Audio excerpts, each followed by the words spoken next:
नमस्कार. मराठमोळी जीवन चॅनलमध्ये तुमचं सगळ्यांचं मनापासून खूप खूप स्वागत. अगदी पुरणपोळीसारखी मऊ लुसलुशीत टम फुगणारी आपण इथे बटाट्याच्या पोळ्यांची रेसिपी बघणार आहे. रेसिपी अगदी वेगळ्या पद्धतीने. जर तुम्ही या पद्धतीने बटाट्याच्या पोळ्या बनवल्या तर अगदी तुम्हाला कचुरी समोसा खाल्ल्यासारखी त्याची चव लागेल.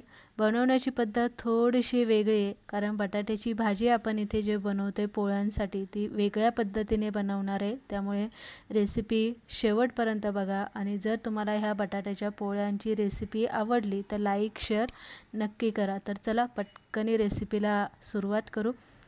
सगळ्यात पहिलं मी इथे बटाटे घेतलेले. आता तुम्हाला किती लोकांसाठी तुम्हाला बटाट्याच्या पोळ्या बनवायच्या आहे तेवढे बटाटे तुम्ही उकडायला इथे घालू शकता. बटाटे स्वच्छ धुवून घेतलेले. कुकरमध्ये आपल्याला बटाटे इथे शिजून घ्यायचे, म्हणजे पटकनी शिजले जातात. आणि बटाटे शिजवताना जेवढं बटाटे बुडतील तेवढंच पाणी घाला, जास्त पाणी घालू नका, बटाटे व्यवस्थित शिजत नाही. बटाटे शिजायला लावलेले. पीठ मळून घेऊ तोपर्यंत.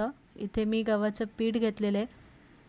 गव्हाचं पीठ मळताना त्यामध्ये थोडासा मैदा घालायचा, ओवा घालायचा आणि चवीप्रमाणे मीठ घालायचं. हे सगळं एकत्र करायचं. एक चमचाभर आपल्याला यामध्ये तेल घालायचं. तेल आपलं नॉर्मल घालायचं, गरम वगैरे काही करायचं नाही.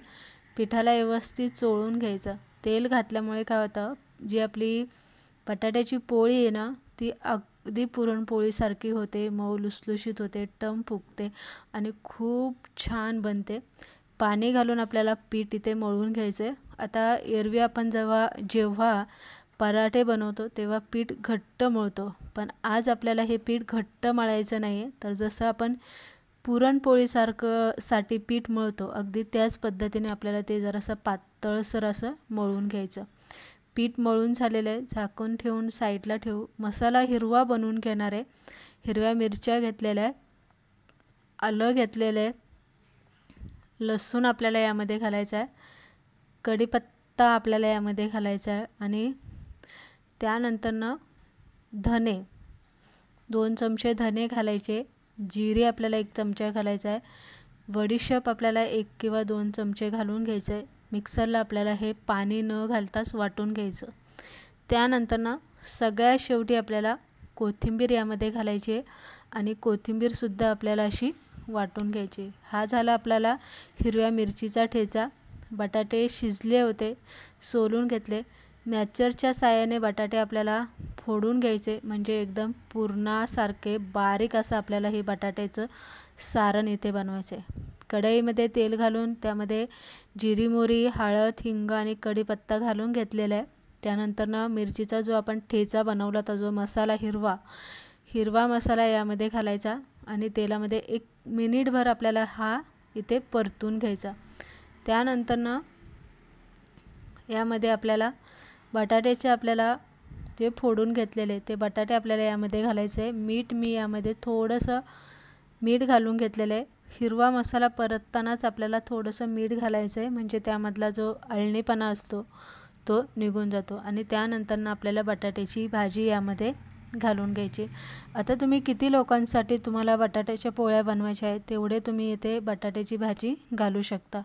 बटाट्याची भाजी घातली की व्यवस्थित आपल्याला हिरव्या मसाल्यामध्ये भाजी चांगली उलटी पालटी करून मसाला व्यवस्थित बटाट्यामध्ये मिक्स करून घ्यायचा.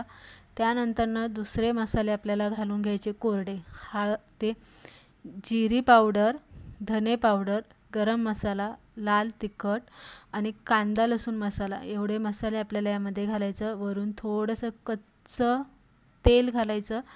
वाटलंच मिठाची आवश्यकता वाटली तर मीठ घालायचं आणि आमचूर पावडर आपल्याला आवर्जून यामध्ये घालायची. त्यानंतरनं काय करायचं, मॅचरनी परत आपल्याला हे चांगली बारीक अशी ही भाजी आपल्याला करून घ्यायची.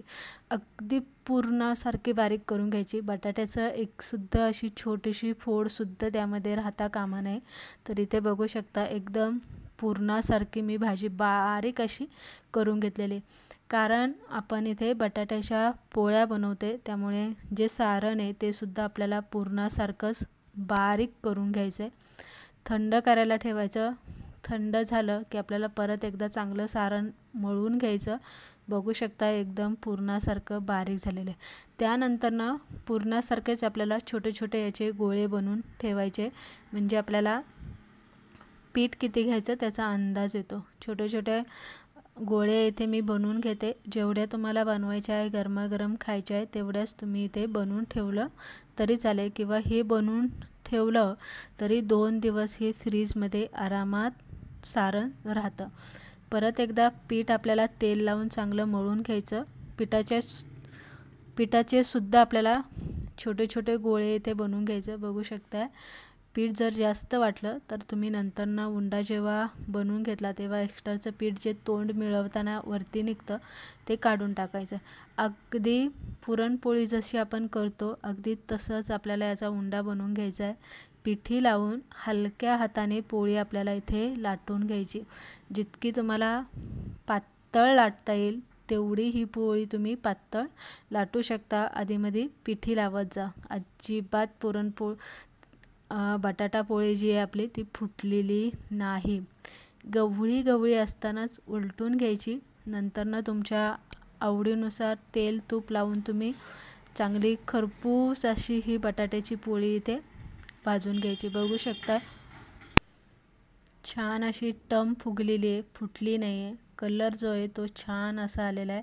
अशा पद्धतीने आपण बाकीच्या राहिलेल्या सगळ्या बटाट्याच्या पोळ्या इथे आपण बनवून घेणार आहे. एक सुद्धा पोळी तुमची फुटणार नाही. छान पुरणपोळीसारखीच तुमची बटाट्याची पोळी सुद्धा इथे टम फुगेल.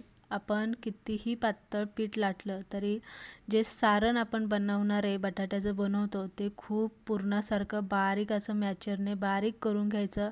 मसालाच तुम्ही या पद्धतीने केला तर अगदी तुम्हाला कचोरी समोसा खाल्ल्यासारखंच वाटणार नाही तुम्हाला की ही आपण बटाट्याची पोळी खातोय. त्याची टेस्ट जी आहे ना ती परफेक्ट अगदी त्याच पद्धतीने लागते. तर या पद्धतीने आपण इथे पुरणपोळीसारखंच बटाट्याची पोळीसुद्धा आपण इथे बनवून घेतलेली.